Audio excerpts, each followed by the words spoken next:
ఈ రోజు అష్టావక్ర గీతలో మొదటి ప్రకరణం అయిపోయిందమ్మా. మొదటి ప్రకరణంలో శిష్యుడి యొక్క అంటే జనకుడు శిష్యుడి యొక్క ప్రశ్నలకి గురువు గారు ఇచ్చినటువంటి సమాధానాలు. ఆ సమాధానాల్లో శిష్యుడి ప్రశ్నలు ఏమిటంటే మోక్షం అంటే ఏమిటి, జీవుడు అంటే ఏమిటి, ఈ బంధం ఎలా ఏర్పడింది అని జనకుల వారు అడిగినప్పుడు దానికి అన్నిటికీ వివరణగాను బంధం ఎలా ఏర్పడిందో చెబుతూ మోక్షం అంటే ఏమిటో కూడా చెప్పడంతో మొదటి ప్రకరణం పూర్తయిందమ్మా. ఇక అష్టావక్ర గీతలో రెండవ ప్రకరణం. ఈ ప్రకరణంలో ఆత్మ అనుభవ ఉల్లాసము అన్న దాని గురించి చెప్తున్నారు. హరి ఓం. శ్రీ గురుభ్యో నమః.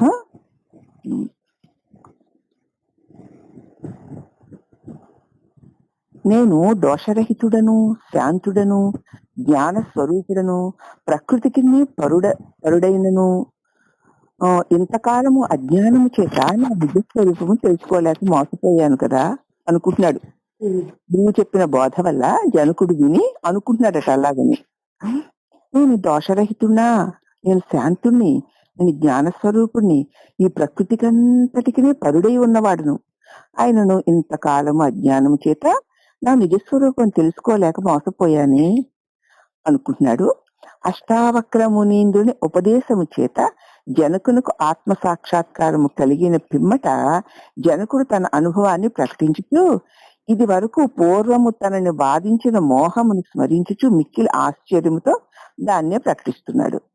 గురువు చెప్పేసరికి ఓహో తన నిజస్వరూపం ఇదే అని చెప్పాడు కదా, తన నిజస్వరూపం తను ఎదుగుతాను, ఈ బంధరహితుడు తను ఎలా బంధం లేని వాడినో తెలుసుకోవడం ఆత్మానుభవం కదా. అంతే. అటువంటి ఆత్మానుభవాన్ని పొందిన తరువాత తన అనుభవాన్ని ప్రకటిస్తూ ఇంతకు ముందు తనని బాధించిన మోహాన్ని స్మరించుకుంటూ మిక్కిలి ఆశ్చర్యంతో మళ్ళీ దానినే ప్రకటిస్తున్నాడు. అయ్యా ఎంత మోహపోయానో కదా అని. నేను సంపూర్ణ ఉపాధి రహితున్నై, సంపూర్ణ వికార రహితున్నై, మాయారూపమైన అంధకారమున కంటే పరుడనై, జ్ఞానస్వరూపుణ్ణై ఉండిను ఇంతవరకు ఆత్మ అనాత్మ వివేకము లేని కారణం చేత, ఏది నేనో ఏది నేను కాదో అన్న వివేకం లేని కారణం చేత దిక్కుతిడనై ఉన్నాను. ఇప్పుడు ఓ సద్గురుదేవా, తమ యొక్క కృప వల్ల నేను ఆత్మానందాన్ని అనుభవిస్తున్నాను. నేను ఈ దేహాదులను ఎట్లు ప్రకాశింపచేస్తున్నానో అట్లే ఈ ప్రపంచాన్ని కూడా ప్రకాశింపచేస్తున్నాను. ఈ దేహాదులు వల్ల నా వల్ల కదూ ప్రకాశింపబడుతున్నాయి అని ముందు తెలుసుకుని దేహాదులే కాదు ఈ ప్రపంచము కూడా నా వల్లనే ప్రకాశింపబడు. అందుచేత నేను ఈ దేహేంద్రియ మనోబుద్ధుల్ని ఎలా ప్రకాశింప చేసుకుంటున్నానో అలాగే ఈ ప్రపంచాన్ని కూడా నేనే ప్రకాశింప చేస్తున్నాను. ఇందువల్ల ఈ ప్రపంచమంతా ఎన్నో నా సంబంధమైనదిగానే ఉన్నది, లేక ఒకప్పుడు నాకు సంబంధించింది కాదు. నా సంబంధమైనదిగానే ఉంది, ఒకప్పుడు మళ్ళీ నాకు సంబంధించింది కాకుండా కూడా ఉంది. పూర్వ వాక్యమునందు జనకుడు మోహం యొక్క మహిమను వర్ణించాడు. ఇప్పుడు ఈ శ్లోకమందు ఎంత మోహపోయాను కదా, ఏ బంధం లేకుండానే, ఏ దుఃఖము లేకుండానే అంత ఆనంద స్వరూపుణ్ణై వ్యాపకుణ్ణై ఉన్నటువంటి నేను వివేకరహితమై ఉండడం చేత ఇంతకాలం ఈ బంధంలో పడిపోయాని అని తాను మోహం యొక్క మహిమని గుర్తించాడు కదా, గుర్తించి వర్ణించాడు. ఇప్పుడు ఈ శ్లోకంలో అంటున్నాడు, గురుకృప చేత తనకు కలిగిన దేహము మరియు ఆత్మ యొక్క వివేక జ్ఞానమును యుక్తిపూర్వకంగా చెప్తున్నాడు. గురువు వల్ల తనకి ఏ జ్ఞానం కలిగిందో దాన్ని యుక్తిపూర్వకంగా చెప్తున్నాడు. దేహం యొక్కయు మరియు దేహము తనకు కలిగిన దేహము మరియు ఆత్మ యొక్క వివేక జ్ఞానం యుక్తిపూర్వకంగా చెప్తున్నాడు. నేను ఒక్కడినే అయి ఉన్నాను, అట్లే ఉండి ఈ సమస్త ప్రపంచాన్ని ప్రకాశింపచేస్తూ ఉన్నాను. మరియు స్థూల దేహమునకు కూడా ప్రకాశకుడై ఉన్నాను. ఈ దేహము అనాత్మ అనగా జడము అయి ఉండడం వల్ల అప్రకాశకమగు జగత్తు వలె ఉంది. మరి ఈ దేహం జడం ఉండడం చేత అప్రకాశమగు జగత్తు వలె ఉంది. జగత్తు కూడా ప్రకాశింపబడకపోతే, అంటే వెలుగు లేకపోతే కనపడదు కదా, కనపడదు. అలాగే ఉంది. జడమైన దేహమునకు చైతన్య రూపము ఆత్మకు ఆధ్యాత్మిక సంబంధం ఉంది.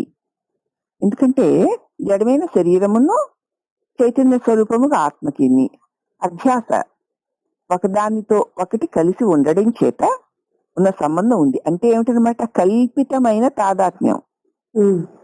అయితే సత్యానికిను మిథ్యకును వాస్తవిక సంబంధము లేనందువల్ల ఈ రెండిటికి పారమార్థిక సంబంధం లేదు.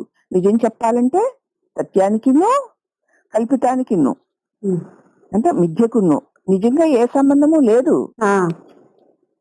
అయితే మరి మనకి చైతన్యము జడమైన దేహముతో తాదాత్మ్యం చెందడం వల్ల, అంటే సంబంధ పడిన వల్ల బంధం అని ముందు చెప్పుకున్నాం కదా. అది బంధం కల్పిత తాదాత్మ్యం, అది కల్పింపబడింది, అదే అనుకున్నాం అంతే. భావన వల్ల అలా ఉన్నట్టు అనిపించేదే తప్ప నిజానికి అక్కడ లేదు. అంటే కల్పిత నువ్వు కల్పించుకున్న తాదాత్మ్యం అది. అయితే సత్యానికి మిథ్యకి వాస్తవిక సంబంధం లేనే లేదు. ఈ రెండిటి పారమార్థిక సంబంధము ఈ రెండిటికి లేదు. అంటే ముత్యపు చిప్పకిన్ను వెండికిన్ను కల్పిత తాదాత్మ్య సంబంధం ఉన్నట్లే దేహాత్మ సంబంధం కూడాను. ముత్యపు చిప్పకిను వెండికిను అసలు ఎప్పుడు మామూలుగా చూసి తాదాత్మ్యం ఉందే లేదు. అసలు వెండికి ముత్యపు చిప్పకి ఏమీ సంబంధం లేదు. మరి ఆ ముత్యపు చిప్ప కాస్త వెండిలాగా కనిపిస్తుంది. అలా ఎలా అయితే కాదాత్మ ముత్యపు చిప్పకి వెండికి కలిపి అని చూసావు గనక అవునా సంబంధం ఉన్నట్లు కనిపిస్తుంది అంతే. అలాగే అని చూడడం వల్ల చైతన్య పురుషుడమైన నీకు జడమైన శరీరంతో తాదాత్మ్యము నువ్వు అనుకోని చూడడం వల్ల నీకు అనిపిస్తుంది. అర్థమైందమ్మా? ఎట్లో ముత్యపు చిప్ప సత్త వల్ల వెండి సత్యముగా తోస్తుందో అట్లే ఆత్మసత్తను అనుసరించి దేహము కూడా సత్యమైనది వలె తోచున్నది. ఎలా అంటే ఆ ముత్యపు చిప్ప వెండి వలె నీకు తోస్తుంది. అట్లే ఆత్మసత్త వల్ల దేహము కూడా సత్యమైనదిగా నీకు తోస్తుంది. వాస్తవమునందు దేహము మిథ్య. ఈ విధముగానే ఆత్మసత్తను పురస్కరించుకొని ఏదైనా సరే ఆత్మ తెలివి స్వరూప ప్రకాశ స్వరూపమైన నేను ఉండడం వల్లనే సమస్త ప్రపంచమును నేను సత్యం కదు, మరి సమస్త ప్రపంచము కూడా సత్యమైనదిలాగా తోస్తుంది. నీ స్వరూప స్వభావాలే నీ చేత తెలియబడే వాటికి ఉన్నట్లు తోస్తుంది. అవునా? ఈ ప్రపంచం సత్యంగా, ఈ దేహం నిత్యంగా శాశ్వతంగా మనకు అనిపిస్తోంది అంటే సత్యం కనుక ఆ సత్యత్వము ఆ శాశ్వతత్వము వీటివి కావు, దేహానికి జగత్తువి కావు, నీవే. నీ వల్ల ఉండగలుగుతున్న వాటికి అవి వచ్చినట్లు అనిపిస్తుంది, నీ వల్లనే అనిపిస్తుంది. అనగా ఎప్పుడున్నూ ఈ విధముగానే ఆత్మసత్తాను పురస్కరించుకుని సమస్త ప్రపంచము కూడా సత్యమైన దానిలాగా తోస్తుంది. ఆత్మ కంటే వేరైన జగత్తు మిథ్య, అనగా ఎప్పుడూ ఉండునది కాదు. ఆత్మను విడిచి జగత్తు లేదు. ఒకవేళ ఉన్నట్లు నీకు తోచుచున్నప్పటికీ కదా అది నిన్ను విడిచి నీకంటే అన్యంగా లేదు లేదు కదా, ఉండలేదు కదా. ఆత్మ కంటే వేరైన జగత్తు మిథ్య, అనగా ఎప్పుడునూ ఉండేది కాదు. ఈ విషయాన్ని పంచదర్శికారుడు కూడా ఇలా చెప్పాడు. అస్థిభాతి ప్రియం రూపం నామచేత్యంచ పంచకం సాధ్యం త్రయం బ్రహ్మరూపం జగద్రూపం తత్వద్వయం. అనగా అస్థి అంటే ఉన్నది, భాతి అంటే ప్రకాశిస్తోంది, ప్రియం అంటే ప్రియమైనది, అంటే రూపము గలది, నామము గలది అను ఈ 5 అంశములు సమస్త ప్రపంచమందు వ్యాపించి ఉన్నాయి. ఇది తెలియబడుతోంది, ఇష్టరూపముగా ఉంది, నామరూపాలు కలిగి ఉంది. ఈ దేహము అంటే ఈ లోకము అంతే. ఈ 5 అస్థి భాతి ప్రియము అనున్నటువంటి ఈ 3 అంశములను బ్రహ్మ అంటే ఆత్మ సంబంధమైనవిగా ప్రపంచమునందు స్థితి కలిగి ఉన్నాయి. ఉండుట తెలియబడుట ప్రియము. అంద ప్రియమవుట. ఉమ్. ఇవన్నీ కూడా ఆత్మ లక్షణాలు. ఉమ్. నామరూపాలు ఈ రెండు జడ జగత్తుకి సంబంధించిన లక్షణాలు. ఉమ్. నామరూపములు రెండింటిని త్రోసివేస్తే ఇక జగత్తులకు సంబంధించిన ఏది ఉండదు కదా. ఉండదు. కాబట్టి నామరూపములు ఎప్పుడు ఒకే స్థితిలో ఉండవు గనక ఏ నామమైనా ఏ రూపమైనా సరే ఎప్పుడు ఒకేలా ఉంటుందా? ఉండదు. ఉండదు. కనుక అంటే రూపం మారుతుంటే నామం కూడా, రూపం పోతే నామం కూడా పోయినట్లే కదా. ఆ. అంచేత ఆ అవి ఒకే స్థితిలో ఉండవు కనుక అవి వినాశకములు అని చెప్పబడుతున్నాయి. ఉమ్. నామరూపములు ఎప్పుడునూ నశించేవే కనుక అవి ఉన్నప్పుడు కూడా ఉండగలిగే సత్తా కలిగినవి కావు. ఉమ్. ఉన్నట్లు తోస్తున్నాయి అంటే నీ ప్రకాశ సన్నిధాన బలం చేతనే ఉమ్. అవునా అవును.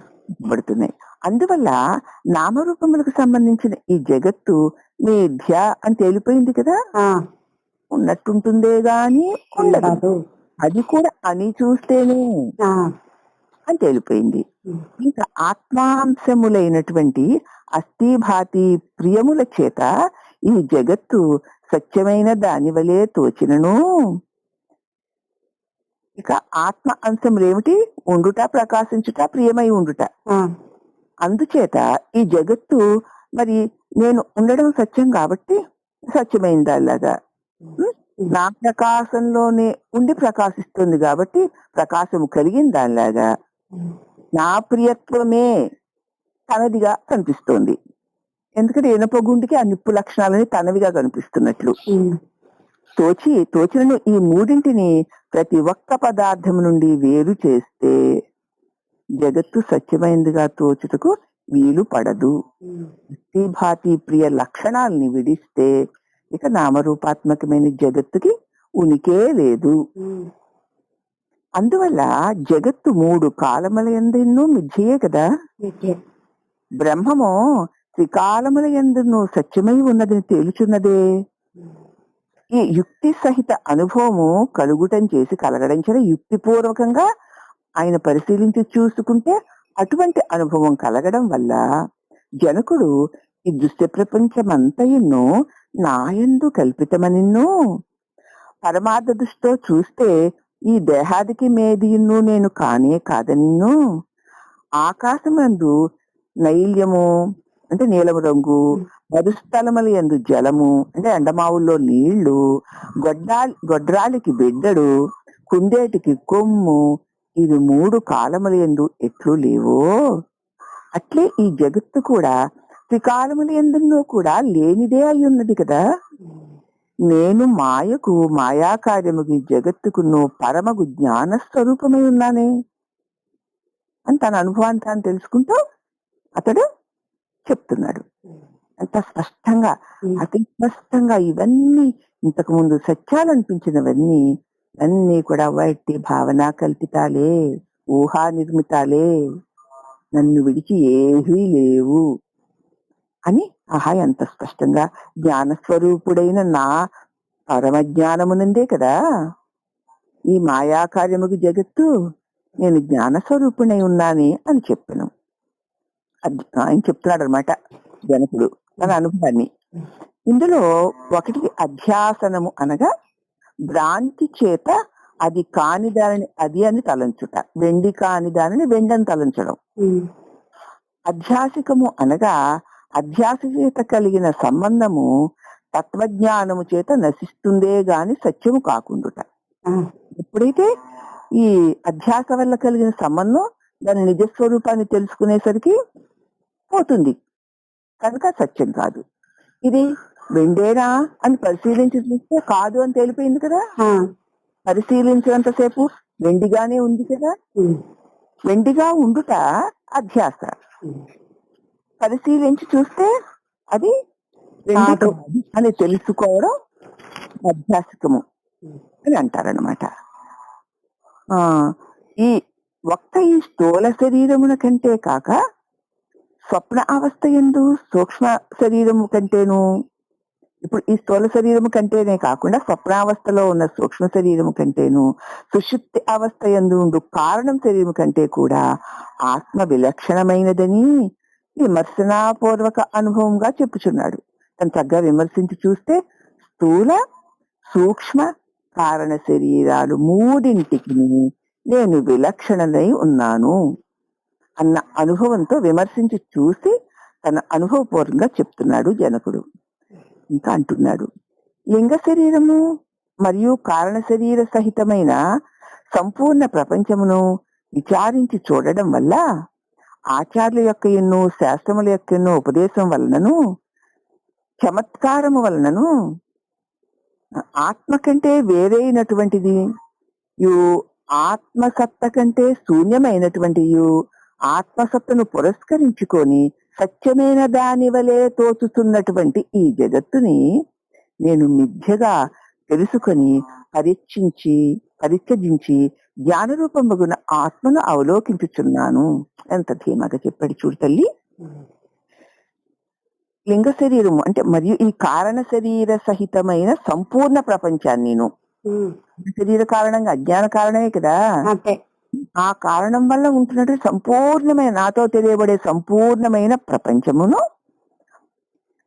ఆ ప్రపంచాన్ని నేను విచారించడం వల్ల పైగా ఆచార్యుల యొక్కయు శాస్త్రం యొక్క ఉపదేశాల వల్ల వారు చెప్పిన చమత్కారమైన ఉపమానాల వల్ల ఆత్మ కంటే వేరైనటువంటి ఆత్మసత్త కంటే శూన్యమై ఆత్మ నేను అన్నది లేకపోతే లేకుండా పోయేదిను ఆత్మసత్తను పురస్కరించుకోనే నా వల్లనే అది సత్యమైన దానిగా తోచుతున్నట్టు దీన్ని అయిన ఈ జగత్తును నేను మిథ్యగా తెలుసుకున్నాను.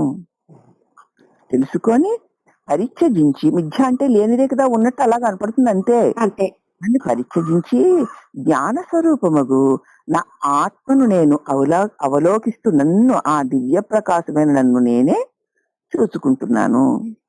ఎందుకనగా ఆత్మజ్ఞానమునకు అతిరిక్తమైన మరే ఉపాయము చేతను కూడా ఆత్మావలోకనము కాదు. ఎందుకంటే ఆత్మజ్ఞానానికంటే వేరైన దేని వల్ల కూడా ఆత్మను నువ్వు చూడలేవు. ఏ ప్రకాశము వల్ల సమస్తము తెలియబడుతుందో ఆ ప్రకాశాన్ని చూడడానికి ఏ వస్తువు ఉపయోగపడదు కదా. ఆత్మ అంటే నేనేనన్న తెలుసుకున్న జ్ఞానముతోనే నన్ను నేను చూడగలను తప్ప ఆత్మ సాక్షాత్కారం ఇక దేని వల్లను కలుగదు. నన్ను నేను చూసుకోవాలి అన్నది ఎలా చేతనైంది, ఎలా తెలుస్తుంది? గురు ఉపదేశం చేత, శాస్త్ర ప్రబోధ చేత, అనేక ఉపమానాల చేత పరిశీలించి నేను అంటే ఎవరు అని నిన్ను నువ్వు చూసుకున్నప్పుడు నువ్వు అఖండ ప్రకాశమన్న అనుభవం కలుగుతుంది తప్ప ఇంకా దేని చేత కూడా నీ స్వరూపం నీకు తెలియబడదు.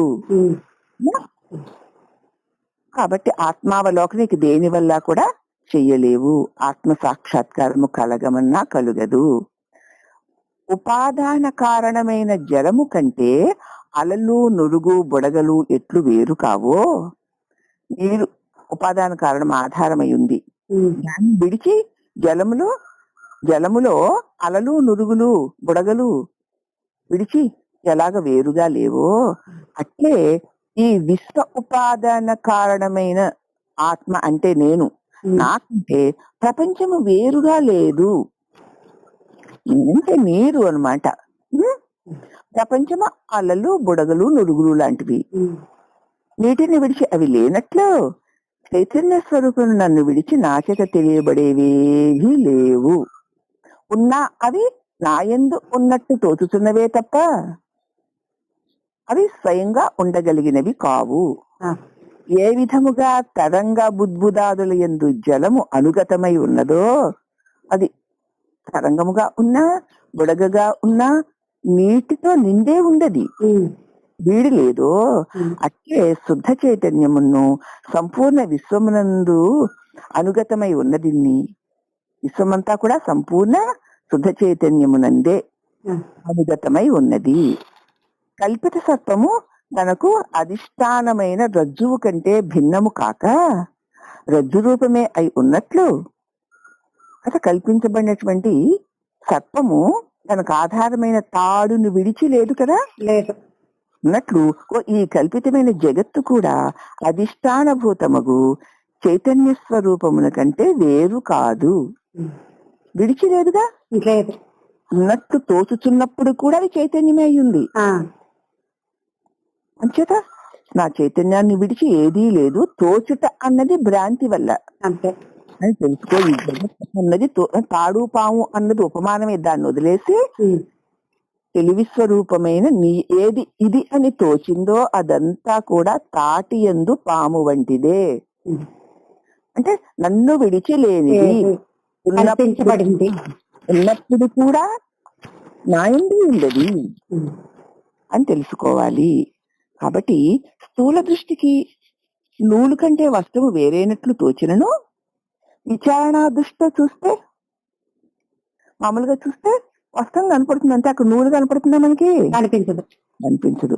విచారణ దృష్టితో చూసినట్లయితే తంతు రూపమే వస్త్రము, ఆ దారాల రూపమే వస్త్రము. కానీ దానికంటే భిన్నమైన వస్తువు మరొకటి లేదు కదా. లేదు.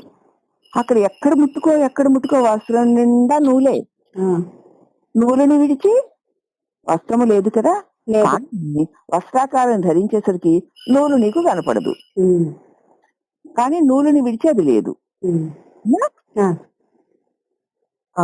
మరి వేరు, దానికంటే భిన్నమైన వస్తువు వస్త్రము గాని తంతువుల్ని విడిచి వస్త్రము గాని దానికంటే భిన్నమైన వస్తువు మరొకటి లేనట్లు అలాగే స్థూల దృష్టికి మాత్రమే పరబ్రహ్మము కంటే ఈ జగత్తు విలక్షణమని తోస్తుంది.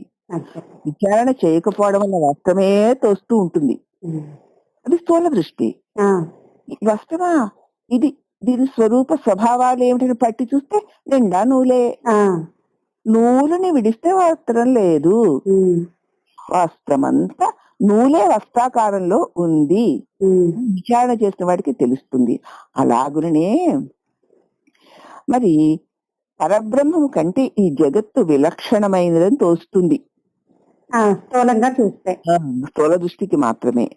అంటే మరి యుక్తి వల్ల, విచారణ చేయడం వల్ల ఈ ప్రపంచము ఆత్మరూపమే గాని దానికంటే భిన్నము కాదని తెలుస్తుంది. అణువున్న బ్రహ్మముందన్ దైవముందన్నా బ్రహ్మాండమంతయు ఆత్మరూపమే తెలుసుకోరన్నా చెప్పారు కదమ్మా ఆయన. అణువులో పరమాత్మే ఉన్నాడు, విశ్వమంతా నీ ఆత్మరూపమే అని తెలుసుకో అన్నారు మరి. అందుచేత విచారణ చేసి చూస్తే ఈ ప్రపంచము ఆత్మరూపమే గాని దానికంటే భిన్నమైనది కాదు అని తెలిసిపోతుంది. తంతువు తన సత్త అగుట వల్ల పటమునందు ఎట్లు అనుగతమై ఉన్నదో అట్లా ఆత్మ కూడా తన సత్త వల్ల అధిష్టాన భూత రూపమైన ఈ సమస్త జగత్తునందు అనుస్యూతమై ఉన్నది. దారాలు ఉండుట వల్లనే వస్త్రము దాని మీద చిత్రములు ఎలా ఉండగలుగుతున్నాయో అట్లే ఆత్మ కూడా తాను సత్స్వరూపమై అధిష్టానమై ఉండడం వల్ల ఈ సమస్త జగత్తునందును అది అనుస్యూతమయ్యే ఉంది. ఒక వస్త్రం మీద ఒక గొప్ప చిత్రాన్ని గీశారమ్మా. ఆ వస్త్రము ఆ చిత్రము కనిపిస్తూ ఉంటాయి మనకి. ఏనుగులు, అంబారీలు, రాజుగారు, పల్లకీలు ఇవన్నీ కనిపిస్తూ ఉంటాయి. మనం ఆ దృశ్యాన్ని చూస్తాం, అసలు వస్త్రాన్ని కూడా చూడం అసలు మన దృష్టిలో. పట్టి చూస్తే ఒక వస్త్రం మీద అది గీయబడింది, మనకు దృశ్యం కనిపిస్తూ ఉంటుంది. అంతే తప్ప దానికి ఆధారమైనటువంటి వస్త్రమే కనపడదు. ఇంకా వస్త్రాన్ని కూడా స్థూలంగా సూక్ష్మంగా పరిశీలించి చూస్తే వస్త్రం యొక్క ఎప్పుడో ఒకసారి కథ కూడా చెప్పుకున్నాం. ఇలాగే ఈ చిత్రకారుడు తను వేసిన బొమ్మలన్నిటినీ కూడా ఒక ఎగ్జిబిషన్ పెట్టారనమాట. అద్భుతమైన ఎగ్జిబిషన్, అన్ని కూడా ఆయన గీసినటువంటి చిత్రాలతో కూడి ఉంది. ఆ ఎగ్జిబిషన్ చూసి ఒక్కొక్కళ్ళు ఒక్కొక్క పెయింటింగ్ దగ్గరికి వెళ్ళి అది చూస్తూ అద్భుతంగా అంత గొప్ప చిత్రకళ నైపుణ్యాన్ని పరవశించిపోతూ చూస్తున్నారు. అలా అలా ఎగ్జిబిషన్ అంతా తిరుగుతున్నారు, ఒక్కొక్కరు ఒక్కొక్క పటం దగ్గర ఉండి దాన్ని వర్ణించుకుంటూను. ఒక దంపతులతో ఒక పిల్లాడు కూడా వెళ్ళాడు అనమాట. వాడు వీళ్ళు ఊరికి అక్కడ నిలబడి ఈ బొమ్మ అలాగే ఇలాగే అని పిల్లాడు కదా వాడికి చిరాకు. వాడు నెమ్మదిగా చిరాకు వచ్చి అక్కడే కూర్చుండిపోయాడు ఒక బొమ్మ దగ్గర. ఈ లోపుగా రారా బాబు అంటే వీళ్ళు మీరు వెళ్ళండి నేను వస్తానులే అన్నాడు. వాడు అలా ఒక్కొక్క బొమ్మ చూసుకుంటూ వెళ్తున్నారు. బోల్డ్ మంది అలా చూసుకుంటూ వెళ్ళిపోతున్నారు. ఈ పిల్లాడికి అమ్మ వాళ్ళు ఎక్కడ వెళ్ళారో కూడా కనిపించి అంతకీ రావడం లేదు. వాడికి ఏమీ తోచక అక్కడ కూర్చుంటే ఆ పటం నుంచి ఒక చిన్న పోగు, నూలు పోగు కనిపించింది, దారం. ఏం ఊసిపాక దారాన్ని ఇలా లాగుతూ కూర్చున్నాడు. లాగుతుంటే అలా వచ్చేస్తుంది వాడి చేతికి. వాడికి ఆట కదా పిల్లాడికి. భలే ఉందే ఈయన ఇలా లాగుతూ లాగుతూ ఆడుకుంటున్నాడు అనమాట. ఇలా చూసేసరికి అందరూ తిరిగి వచ్చేసరికి ఎవరైతే పెయింట్ వేశాడో ఆయన వచ్చి అంతా బాగుందా లేదని చూసుకుంటుంటే ఇక్కడికి వచ్చేసరికి మొత్తం పెయింట్ అంతా పోయింది. అసలు లేదు అక్కడ. చూస్తే ఈ పిల్లాడు ఒడి నిండా దారం పోగులు పడి ఉన్నాయి. ఏం చేస్తున్నారో అబ్బాయి అని అడిగాడు. నేనేమి చేయట్లేదు అన్నాడు వాడు. ఏది ఇక్కడ బొమ్మ ఏది మరి అన్నాడు. ఏమో నాకు తెలియదు అన్నాడు. పెద్ద గందరగోళం అయిపోయింది. అందరూ వచ్చి చూశారు. ఏముంది అక్కడ బొమ్మ, ఏమైపోయింది, ఎక్కడికి వెళ్ళిపోయింది? ఎప్పుడైతే దానికి ఆధారమైన నూలుని తొలగించేసరికి అక్కడ ఆ పటము అంటే ఆ వస్త్రము లేదు, ఆ దృశ్యము లేదు. అప్పుడు మీ అబ్బాయి నాశనం చేసేసాడు, అంతా లాగేశాడు, పీకేశాడు, పెద్ద కయ్యం పెట్టుకున్నారు. ఇక్కడ తేలిందేమిటి? నీకు దృశ్య రూపంగా ఒక చిత్ర రూపంగా కనిపిస్తున్న అద్భుత చిత్రమును, దానికి ఆధారమైన వస్త్రమును, ఆ రెండిటికి ఆధారమైన నూలు. నూలు లేకపోతే వస్త్రం లేదు, వస్త్రం లేకపోతే చిత్రం లేదు. చిత్ర వస్త్రాలకు ఆధారము నూలు. నూలు ఎక్కడ లేదు ఆ వస్త్రంలో? అంతా ఉంది. ఆ పెయింటింగ్ లో ఎక్కడ లేదు. రాజుగారి కిరీటంలోను, రాజుగారి పాదాల దగ్గర సేవకుడిలోను ఆ నూలే ఉంది కదా. అప్పుడు ఆ చిత్రము నిండా ఆ నూలే ఉంది, ఆ వస్త్రం నిండా ఆ నూలే ఉంది. నూలు పోగును తొలగించేసరికి వస్త్రము, చిత్రము కూడా తొలగిపోయాయి అవునా ఆ పెయింటింగ్ లో. అలాగే ఈ జగత్తు కూడా ఆధార వస్తువేదా అని కనుక అన్వేషించి చూస్తే ఏముంది? ఆ నూలే లేకపోతే నూలు పరమాత్మ వంటిది అనుకుందాం. లేకపోతే వస్త్రం ఏది, దాని మీద ఉన్న చిత్రం ఏది? ఏమీ లేవు. కాబట్టి ఎలాగైతే ఆ వస్త్రము నిండా, ఆ చిత్రము నిండా ఆధారముగా ఆ నూలే ఉన్నదో, నూలు ఉండడం వల్లనే వస్త్రము, చిత్రము ప్రకాశితం అవుతున్నాయో, దానికి ఆ నూలు ఎట్లా ఆధారమై ఉన్నదో అలాగున నేను అనేటువంటి ఆత్మ చైతన్య ప్రకాశమునందే ఈ సమస్త దృశ్యమానమైన జగత్తు కూడా ప్రకాశింపబడి ఉంటున్నాయి. కాబట్టి తంతువు తన సత్త అగుట వల్ల పటమునందు ఎట్లు అనుగతమై ఉందో తంతువే సత్యమైంది అక్కడ. అంతే. దాని వల్లనే పటములో ఆ చిత్తములో ఉండగలుగుతున్నాయి. అట్లే ఆత్మస్వరూపుడైనటువంటి తన సత్త వల్లనే అధిష్టాన రూపభూతమైన సమస్త జగత్తునందు ఈ ఆత్మ అనుస్యూతమై ఉంది ఆ దారంలాగా అని తెలుసుకో. అంటే నేను అనేటువంటి దివ్య ప్రకాశమే ఈ విశ్వంలో అణువణువుండా నిండి ఉండడం వల్ల ఈ జగత్ అనేటువంటి దృశ్యమాన ప్రపంచము దృగ్గోచరం అవుతోంది. చెరుకు రసమునందు ఇమిడి ఉన్నటువంటి చక్కెర, దాని యొక్క మాధుర్యము చెరుకు రసము చేతనే వ్యాప్తమై ఉన్నట్లు చక్కెర పలుకులు ఉన్నాయి, దాని నిండా ఉంది చెరుకు రసం. కానీ మనకి చెరుకు గాని చెరుకు రసం గాని కనపడదు చక్కెర పలుకుల్లో, కానీ దాని లక్షణమైన తీపి కనపడుతుంది. అలాగనే ఈ జగత్తంతా అసత్యమే అయినా, తనకు తానే ఉండలేకపోయిందే అయినా, దీనికి ఆధారమైనటువంటి పరమాత్మ చైతన్యమే తో నిండి ఉన్నా పరమాత్మ చైతన్యం కనిపించదు కదా. ఈ జగత్తే మనకి కనిపిస్తుంది. పైగా చక్కెరకి తీపి లక్షణము చెరుకు వల్లే వచ్చినట్లు ఈ జగత్తుకి సత్య లక్షణము ఇదిగో ఈ సత్స్వరూపం వల్లే వచ్చింది. అవునా? దాని తీపి ఎక్కడి నుంచి వచ్చింది? చెరుకు పంచదార పలుక్కి చెరుకు నుంచి. చెరుకు గాని చెరుకు రసం గాని కనిపిస్తుందా? కనపడదు. కనిపించదు. తీపి అనుభూతమైన తీపి వల్ల తీపి మాత్రం దానికి వచ్చేసింది. మరి ఈ జగత్తు కూడా సత్యత్వం అలాగే వచ్చింది. అది చెరుకుని విడిచి చెరుకు, రసమును విడిచి చక్కెర లేనట్లు కదా పరమాత్మ స్వరూపమైన నిన్ను విడిచి ఈ కనిపించి సత్యం అనిపించే ఈ జగత్తుకి ఉనికే లేదు. అవునా? అవును. బాగుంది కదా, ఆ, అద్భుతంగా చక్కగా వచ్చింది. ఎంత చక్కగా ఉంది. ఆ, కానీ మనం ఏమైనా చూస్తామా? వివరించాం కదా, ఆ పంచదార పలుకుని మనం నోట్లో వేసుకుంటాం తప్ప తీపి చక్కెరది, ఉమ్, చక్కెర యొక్క తీపి చెరుకుది. ఉమ్, అలాగే జగత్తు యొక్క సత్యత్వము నాది. నాది, నేను చైతన్యాన్ని. ఆ, ఆ ఇది సత్యమని అనిపిస్తోందంటే నా సన్నిధాన బలం వల్ల అది సత్యంగా తోస్తోందంటే, అంతే.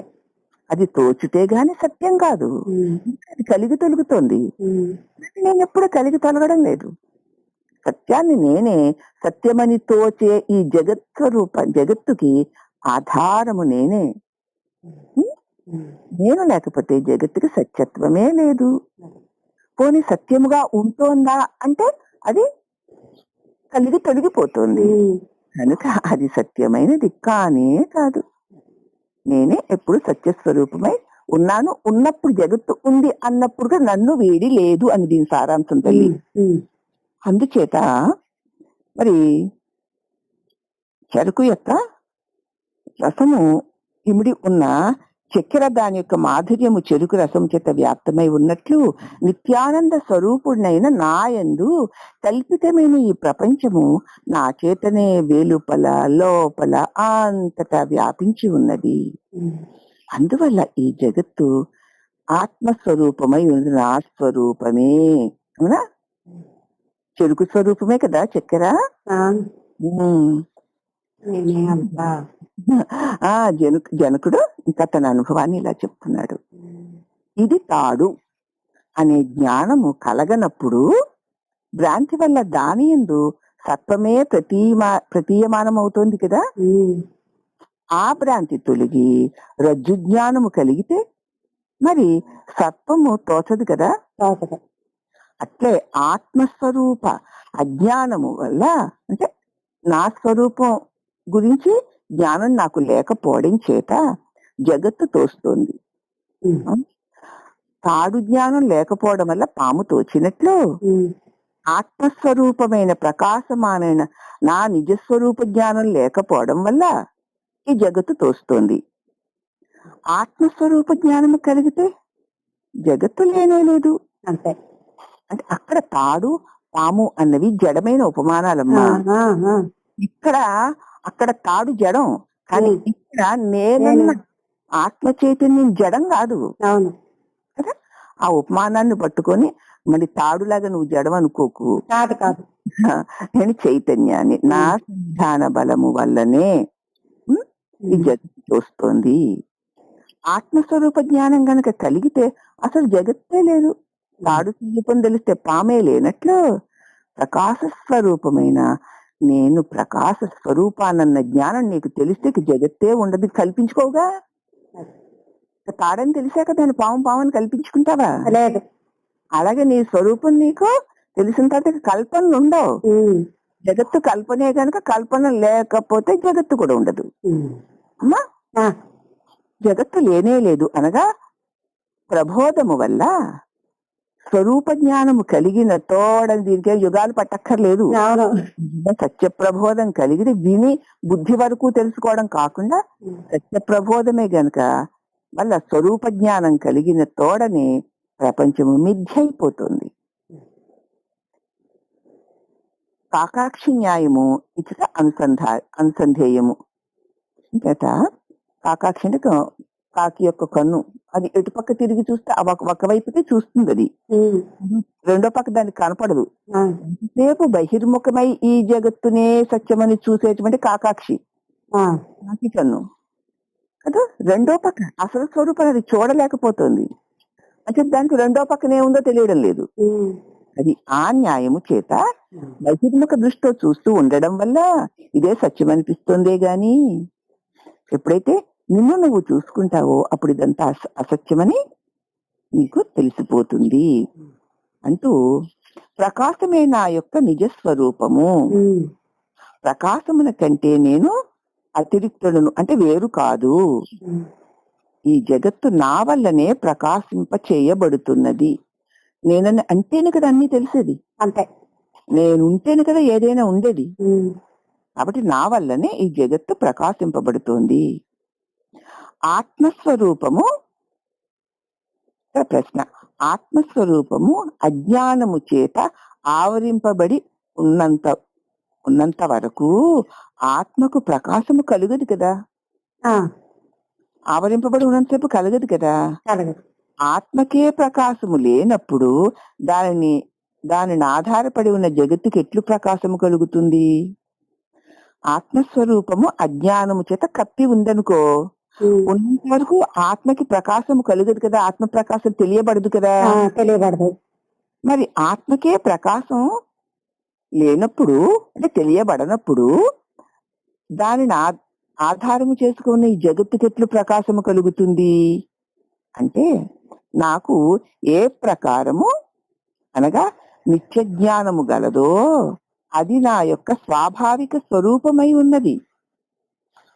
నా స్వభావం ఎప్పుడూ ప్రకాశించే నా స్వభావం. నేను ఆ ప్రకాశము కంటే భిన్నుడను కాను. అందువల్ల ఎప్పుడు జగత్తు ప్రకాశిస్తుందో అది నా నుంచే ప్రకాశిస్తోందని తెలుసుకో. ఇది అని ఎప్పుడు తెలుస్తోంది అంటే నేను ప్రకాశమై ఉన్నాను అంటే నేను ఇది అని తెలిసిన వెంటనే నీ ప్రకాశం నీకు తెలుసుకోవాలి. సాధన. మనం ఇదని తెలుసుకొని దాని గురించి మరి వివరణలోకి విచారణలోకి వెళ్ళిపోతాం. మన చేత తెలియబడే దానిలోనికి వెళ్ళిపోతాం మనం. ఇక్కడ ఇది అని ఏది తెలియబడుతుందో వెంటనే నేను ప్రకాశాన్ని అని నీకు తెలుసుకోవాలి. ఇది అని నాకు శరీరం తెలియబడింది వెంటనే నేను శరీరం అయిపోతున్నాను కదా. ఇది అజ్ఞానం. సత్య జ్ఞానం కలిగినప్పుడు ఇది అని నాకు నా శరీరం తెలిసిందనుకో నేను ప్రకాశాన్ని అని ఈ స్వభావాన్ని తెలుసుకోవాలి. ఇది ఆత్మ సాక్షాత్కారం. ఎంత రహస్యమైనదో అంత ఓపెన్ గా అంత స్పష్టంగా మనకు తెలుస్తుంది. ఇది అని తెలిసిన తోడనే నేను ప్రకాశాన్ని ఇదైపోతున్నాను. ఇది నాకు తెలియబడేది అయిపోతున్నాను. ప్రతి ఒక్కరు అదే కదా. అయిపోవడం వల్లనే కదా నువ్వు కాని నువ్వైపోయి ఈ నానా గందరగోళం అంతా జరుగుతుంది. ఇప్పుడు గురు ప్రబోధం వల్ల నీకు నిజంగా సత్యం తెలిస్తే ఇది అని ఏది తెలిసిన తోడనే నేను ప్రకాశాన్ని అన్న అనుభవం నీలో నిలవాలి. ఇదే ఆత్మజ్ఞానం అమ్మ.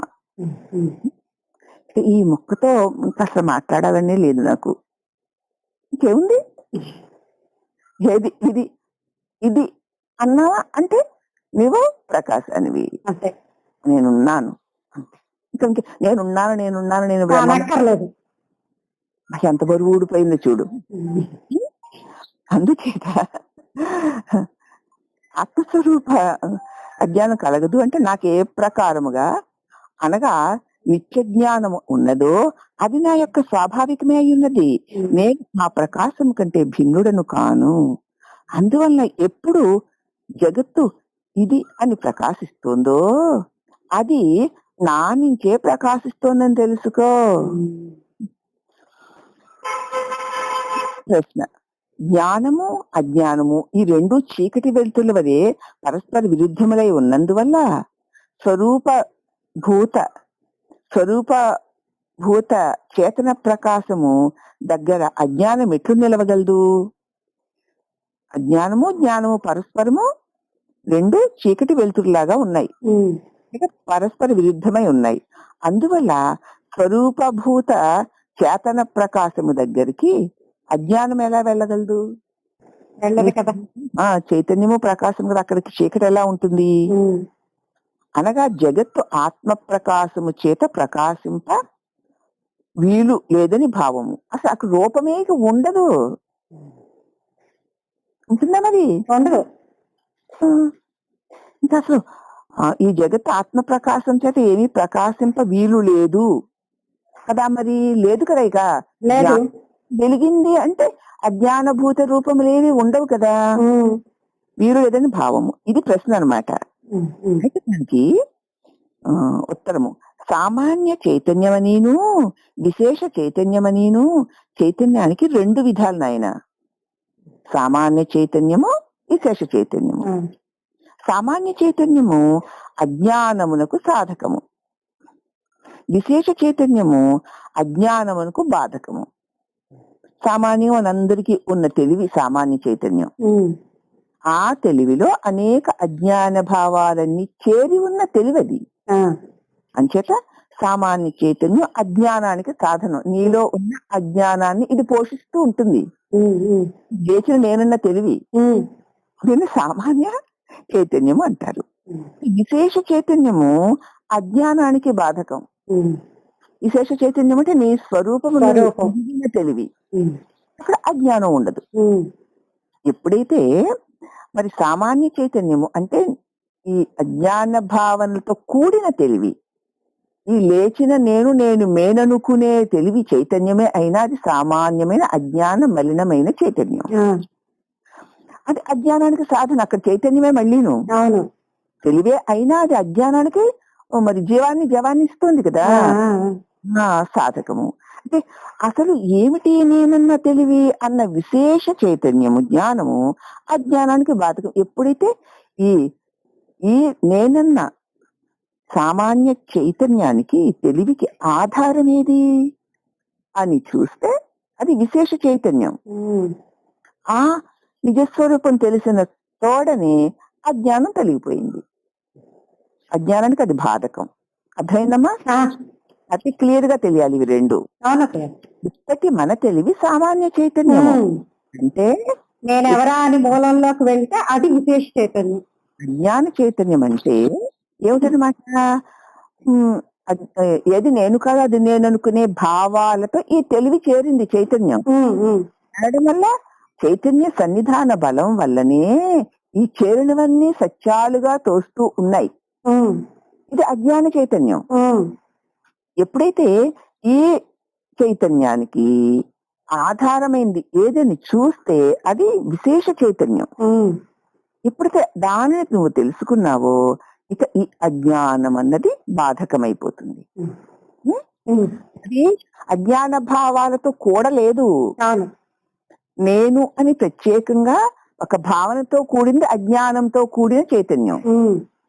అసలు నేనెవరా అని పరిశీలిస్తే అఖండ చైతన్యమై ఉన్న దానిని ఎరిగినప్పుడు అక్కడ అజ్ఞానం లేదు గనక భావాలన్నీ కూడా అభావాలైపోతాయి. అప్పుడు అజ్ఞానానికి అది బాధకరమై అవుతుంది. కాబట్టి దృష్టాంతమునందు చూడండి, అగ్ని సామాన్యమని విశేషమని రెండు విధాలుగా ఉంటుంది. సామాన్యమైన అగ్ని అన్ని కట్టెల్లోనూ ఉంది, కానీ ఆ కట్టెలను దహిస్తుందా? లేదు. ప్రతి కర్రలోనూ వేడుంది, ఆ కర్రల్ని కాల్చదు. అలాగే ప్రతి శరీరంలోనూ నేననే తెలివి ఉంది, కానీ నేను శరీరాన్ని అజ్ఞానాన్ని పోగొట్టదు. పోగొడుతుందా? లేదు. పైపొచ్చి వాటిని బాగా అభివృద్ధి కూడా చేస్తుంది. ఆ వేడి ఉండడం వల్ల కదా ఆ వృక్షం పెరుగుతుంది. అలాగే ఏ దేహేంద్రియ మనోబుద్ధులుండి ఆ నేనన్న చైతన్యం ఉండడం వల్లే కదా జగత్తు ఇది అది అంటూ వ్యాపిస్తోంది. అవునా? ఎట్లనగా ప్రపంచమునందలి పదార్థములన్నీ ఎన్నో పంచభూతాత్మకములే అయి ఉన్నవి కదా. అందువల్ల కట్టెలలో అగ్ని ఉంది, వారిని అభివృద్ధి పొందించుతున్నదే గాని నాశనం చేయట్లేదు కదా.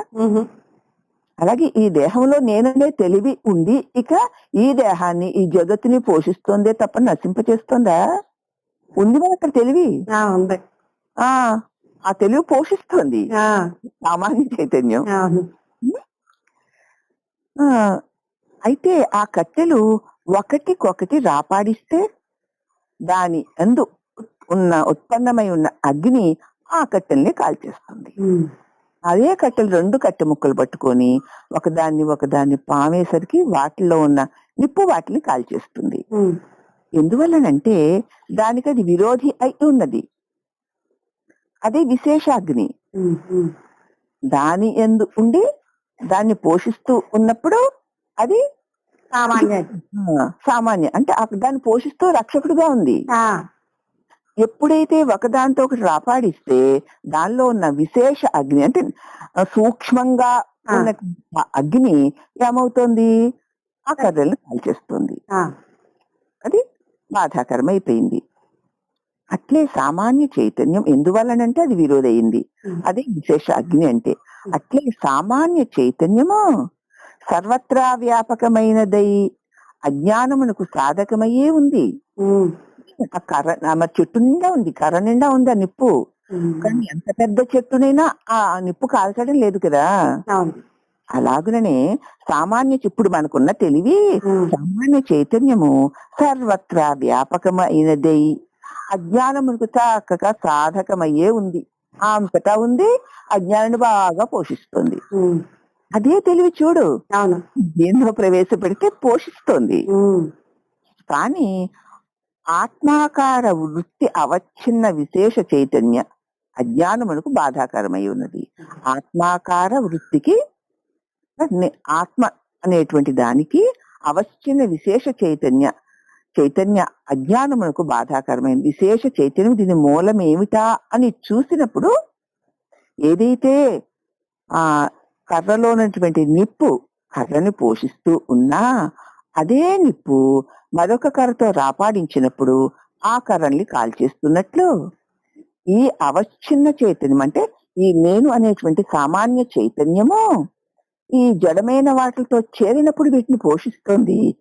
ఇదే తన మూలమైన దానితో సంబంధం పెట్టుకుంటే పరస్పరము దానినే భావిస్తూ ఉంటే చైతన్యము రెండు కర్రల్ని రాపాడించేసరికి రెండింటినీ కాల్చేసినట్టు ఇప్పుడు ఈ చైతన్యాన్ని ఈ జడ వస్తు సముదాయాన్నించి మళ్ళించి తనకు ఆధారమైన సత్య చైతన్యముతో నిరంతరము మరి మరణం చేస్తూ పోతే కాలిపోతుంది. అవునా? ఏవం నిరంతరభ్యస్త బ్రహ్మైవాస్మీతి వాసన హరచ్చ అజ్ఞానం పోయింది శ్లోకం. ఎలాగ నిరంతరము నేను బ్రహ్మం, నేను దేహంలో ఉన్న భావన వల్ల ఆ సత్య నీ తెలివి భ్రమలో పడిపోయి భ్రాంతిని కలిగి ఉంది. ఎప్పుడైతే గురువాక్యం చేత నేను బ్రహ్మమును, నేను అఖండ ప్రకాశాన్ని అన్న భావన బలం చేత తన స్వరూపంతో తను చేరిపోతుంది. అప్పుడు ఈ అవశ్యన సామాన్యమైన చైతన్యము అజ్ఞానాన్ని పోషించేదిగా ఉన్న చైతన్యము తెలివి ఇప్పుడు తనకు ఆధారమైన అఖండమైన ప్రకాశంలో ఐక్యమవుతుంది కదా. అర్థమైందా? అది ఏమైంది? యావన్ నిరంతర అభ్యస్త బ్రహ్మైవాస్మితి వాసన హరచ్చ అవిద్యా విక్షేపాన్ రోగానివ రసాయనం, రోగానికి మందులాగా. ప్రతి క్షణము కూడా ఈ నీ తెలివిని తెలియబడే దానితో వెళ్ళనివ్వకుండా నీవు నీకు ఆధారమైన దాంతో అనుసంధానం చేస్తే ఏమైపోతుందమ్మా? దాని ఏ అజ్ఞానం వల్ల అంతా ఉన్నట్టు తోస్తుందో అది భావనే తప్ప సత్యం కాదని, తాను శాశ్వతుడనని ఆ సాధారణ చైతన్యం ఆ పరమాత్మ చైతన్యంలో ఐక్యమైపోతుంది. ఈ రకంగా అంతర్ముఖ సమారాజ్య తన్ను తా చూచుకోవడం వల్ల తన స్వరూపమునందు ఐక్యమవుతుంది. తాను కాని దానిని చూచటం వల్ల తన సత్తా బలం వల్ల వీటికి సత్తా బలాన్ని ఇస్తూ అవే నేను అనుకుంది భ్రాంతి వల్ల. ఇప్పుడు గురువాక్యం చేత నీ నిజ స్వరూపం నీకు తెలియబడింది గనక కాని దాని భావనను వదిలేసి అయిన దాని భావనా బలాన్ని పెంచుకుంటూ పోతే అప్పుడు ఏది తానో దాని అందది ఐక్యమైపోతుంది. అందుచేత సర్వత్రా వ్యాపకమైనది అజ్ఞానమునకు సాధనమయ్యే ఉంది. కానీ ఆత్మ ఆకార వృత్తి అవశ్యన విశేష చైతన్యం అజ్ఞానానికి బాధాకరమైపోయింది. అంటే అజ్ఞాన నాశకమైపోయింది. అజ్ఞానం ఇప్పుడు తెలివితే దీనిలో నా తెలివిని నేను దీనిలో చేర్చడం మానేసి నాకు ఆధారమైన దానిలో చేర్చాను. అప్పుడు నా చేత తెలియబడుతూ సత్యం అనిపించిందంతా అసత్యం అనిత్యం అయిపోయింది కదా. అయిపోయింది. ఒకవేళ స్వరూప చైతన్యము అజ్ఞానానికి విరోధియే అయినట్లయితే జడాత్మకమైన జగత్తే సిద్ధించదు. ఒకవేళ నీ స్వరూప చైతన్యము అజ్ఞానానికి విరోధి అయినట్లయితే, నా తెలివి ఈ అజ్ఞానానికి విరోధి అయినట్లయితే జడాత్మకమైన జగత్తే సిద్ధించదు. లేక ఆత్మ ప్రకాశమే లేదని చెబితే జగత్తంతా అంధకారం అయిపోతుంది అని ప్రశ్నిస్తుంది. ఇదేదీ లేదు కాబట్టి అక్కడ ప్రకాశం లేదు కాబట్టి ఇదేదీ లేదు అంతే. అంటే ఎలా ఉంటుంది? ప్రకాశం ఉంది, ఉంది. ఇదేదీ లేకపోవడం ఎప్పుడు జరిగింది? ప్రకాశమునందు ఏది చేరకపోతే ఏదీ లేదు, ఉన్నట్టు తోస్తోంది. అవునా? కాబట్టి స్వరూప చైతన్యము అజ్ఞానమునకు విరోధియే అయినట్లయితే మరి జడాత్మకమైన ఈ జగత్తు సిద్ధించదు కదా. ఈ జగత్తుకి ఆ స్వరూప చైతన్యం ఏమైనా విరోధ కాదు. అదే. లేక ఆత్మ ప్రకాశమే లేదు అని చెప్పారనుకో, జగత్తు తెలియట్లేదు కాబట్టి అండి నిద్రలో నేనే లేనండి అని చెప్పారనుకో, అప్పుడు జగత్తంతా అంధకారం అయిపోవుననే ప్రసక్తి వస్తుంది. కాన ఆత్మ యొక్క స్వరూప ప్రకాశమును పురస్కరించుకునియే జగత్తు ప్రకాశిస్తున్నది గాని వస్తుతః జగత్తు మిథ్యే. ఎలా ఉన్నప్పుడల్లా నా వల్ల అది ఉందే గాని, ఉన్నట్టు తోస్తోందే గాని అది దానికదే ఉండగలిగింది కాదు. అది జడము, మిథ్య. లేదు ఒకటి తెలియబడాలన్నా నీ వల్లనే కదా. అంతే. ఇంతకు ముందు అజ్ఞానం వల్ల సారం ఏమిటంటే, ఇంతకు ముందు అజ్ఞానం వల్ల నీ వల్ల తెలియబడేది నీకంటే అది నువ్వు అనుకున్నావు. అనుకోవడం వల్ల ఈ అజ్ఞానానికి నీ తెలివి మంచి బలాన్ని ఇచ్చింది.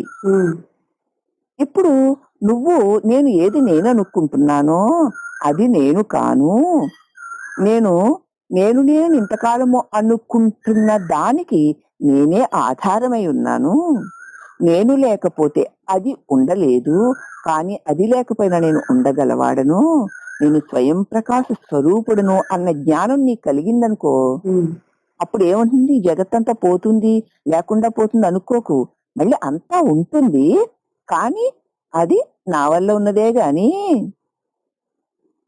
అది సత్యం కాదు, నేనే సత్యాన్ని. జ్ఞానం కలిగాక కూడా జగత్ ఎక్కడికి వెళ్ళిపోదు.